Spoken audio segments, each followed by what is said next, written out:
فيلمنا بيبدأ في مختبر اللي فيه مجموعة من الناس ماسكين عصيان حديد ونازلين ضرب في مجموعة من الأطفال متغطيين بملاية، وبعد ثواني بتدخل عليهم رئيستهم الدكتورة بيك وبتقول لهم يضربوا الراس دايما عشان يقتلوهم بسرعة. وفعلا المجرمين دول فضلوا يضربوا الناس اللي على الأرض بالرغم إن في شوية منهم كان فيهم الروح. وسط كل الأطفال اللي ماتوا دول في 2 منهم قدروا يهربوا من المختبر، والمجرمين التابعين لبيك بقيادة واحد اسمه تشوي جريوا وراهم عشان يقبضوا عليهم. وبعد شوية قدروا يقبضوا على واحد من الطفلين دول اسمه نوبلمان، وساعتها الدكتورة بيك قالت لهم ان اللي يهمها هي البنت التانية لان عندها قدرات خارقة قوية جدا. وتاني يوم مزارع اسمه كو لاحظ ان في بنت صغيرة موجودة في المزرعة بتاعته، فراح عليها بسرعة وحاول يساعدها، بس قلق جدا اول ما لقاها متغطية بالدم من كل حتة، وطلب لها دكتور بسرعة اول ما دخلها بيته. الدكتور عالج البنت وقال لهم انها تبقى كويسة،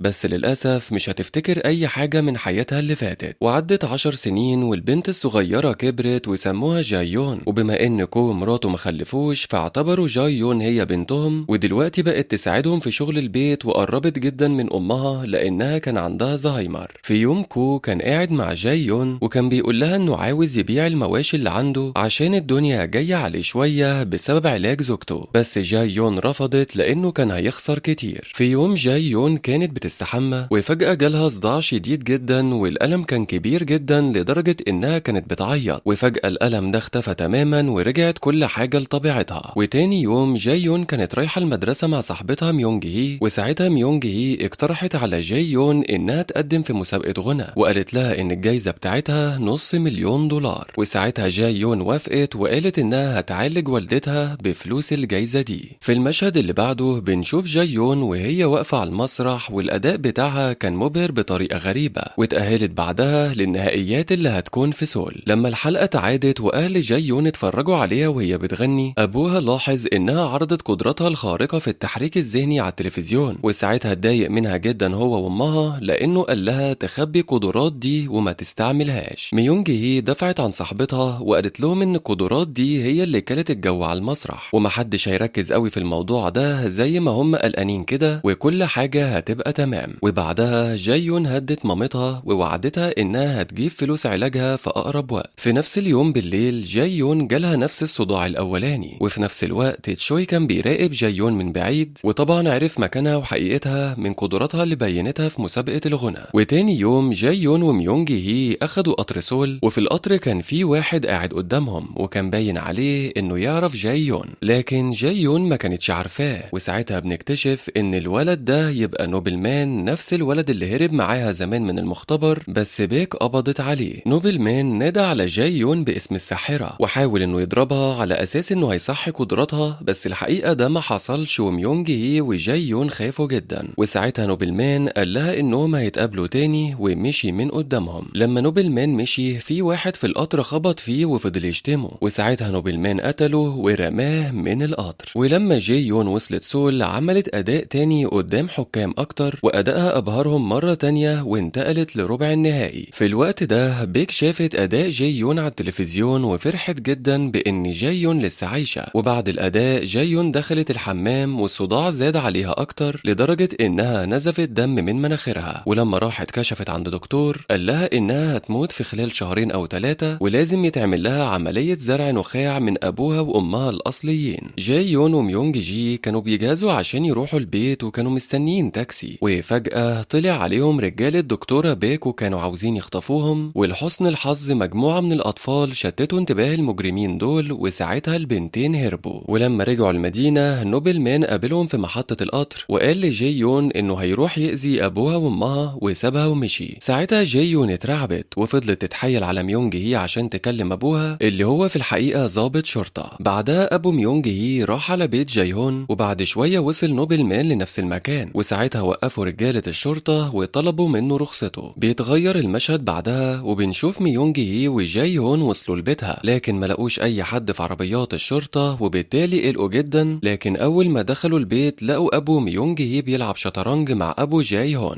بعدها دو اتكلم مع كو وسأله لو يعرف الناس اللي وقفهم بره وطلبوا منهم الرخص، وساعتها كو رد عليه وقال له ما يعرفهمش. بيتغير المشهد بعدها وبنشوف إن نوبلمان هو ورجالته راحوا بيت دكتور كان كان شغال في منظمة بيك، بس الدكتور ده انفصل عنهم من فترة وحاليا رافض أي تعاون معاهم، فاستخدم قدراته في التحريك الذهني ووجه مسدسه ناحيته وخلاه يقتل نفسه ويولع في البيت بعدها بعيلته وخد رجالته ومشي. تاني يوم تشوي راح لبيك وطلبت منه ياخد أجازة وما يتدخلش لأن دوره انتهى لحد كده، وبالرغم انه كان متضايق من كلامها إلا انه نفذ الأوامر، بس قبل ما يمشي حذرها من جاي هون وقال لها إنها وحش. بننتقل بعدها لجاي هون وبنشوفها وهي بتتعشى مع عيلتها وكلهم كانوا بيتكلموا في موضوع مرض أمها وكانوا قلقانين عليها، وبعدها جاي يون راحت تنام وقامت في وسط نومها بسبب ألم الصداع، وفجأة سمعت صوت وراحت ناحيته واكتشفت ساعتها إن رجالة بيك محاصرين أمها وميونج هي. وقتها جاي يون فضلت تبكي وطلبت من المجرمين دول يسيبوهم في حالهم، بس محدش سمع كلامها، وفي واحد من المجرمين دول جرح ميونج هي جرح صغير في رقبتها، وساعتها جاي يون غضبت جدا وأطلقت قدراتها الخارقة وقتلت كل الموجودين بسرعة الضوء، وبعد ما قتلت آخر واحد فاقت من اللي عملته ده وحست بالذنب ورمت المسدس. في اللحظة دي نوبل مان ظهر وقال لها إنه معجب جدا بقوتها وحذرها إنها لو ما جاتش معاه هيأذي عيلتها. في الوقت ده بدأت مجموعة من الذكريات تيجي في عقل جيهون، بس برضه ما كانتش كفاية عشان تعرف إيه اللي حصل لها زمان، وساعتها نوبل مان قال لها إنها لو جات معاه هيرجع لها ذكرياتها من تاني، وكمان قال لها إن المختبر هيعالجها، فوافقت على اللي قاله. وقبل ما تمشي طلبت من ميونج هي إنها تاخد بالها من أهلها، وفي نفس الوقت تشوي جمع كل رجالته عشان يغتالوا جاي يون. وفي الناحية التانية نوبل مان وجاي يون وصلوا المختبر مهجور ولقوا دكتورة بيك مستنياهم هناك، وساعتها أمرت رجالتها إنهم يكتفوا جاي يون في الكرسي، وقالت لها إنها كانت بتدور عليها من 10 سنين لحد دلوقتي. وبعد كلام كتير بيك قالت لجاي يون إنها هتعالجها وهترجع لها ذكرياتها، وأمرت واحد من رجالتها إنه يحقن جاي يون بمصل معين، وساعتها جاي يون بدأت تفتكر كل اللي حصل معاها وكل التجارب اللي اتعملت عليها. بنكتشف ساعتها إن جاي يون كانت واحدة من أطفال كتير بيك خطفتهم وعملت عليهم تجارب، والتجارب دي كان الغرض منها تحديد أقوى قدرات عقلية، وجاي يون بالذات كانت أقوى واحدة في الأطفال، واتدربت بعد كده عشان تبقى آلة قتل ما تعرفش الرحمة. وبعدها حذرت جاي يون من الصداع اللي بيجيلها وقالت لها إنه مرتبط بقدراتها وإن دماغها ينفجر لو ما خدتش العلاج. وفي الوقت اللي بيك كانت بتتكلم فيه جاي يون بدأت تتشنج وتنزف من كل حتة في جسمها، وساعتها دكتورة بيك شاورت لواحد من رجالتها عشان يديها العلاج، والعلاج ده هيرجع لجاي يون قدراتها كاملة وهيوقف الصداع وأعراض النزيف، بس مفعوله هيستمر لشهر واحد بس، وبالتالي لازم تمشي عليه دايما. بس رد فعل جاي يون كان غريب جدا. جاي يون ابتسمت ابتسامة مخيفة أول ما أخدت العلاج، وقالت لبيك إنها ما فقدتش الذاكرة أصلا، وإنها كانت بتمثل عليهم الدور ده عشان تقدر توصل للمختبر وتخلي بيك تديها العلاج بنفسها. حتى حوار الغنى ده كان طعم البيك، وبيك لقت الطعم زي ما خططت جاي يون بالظبط.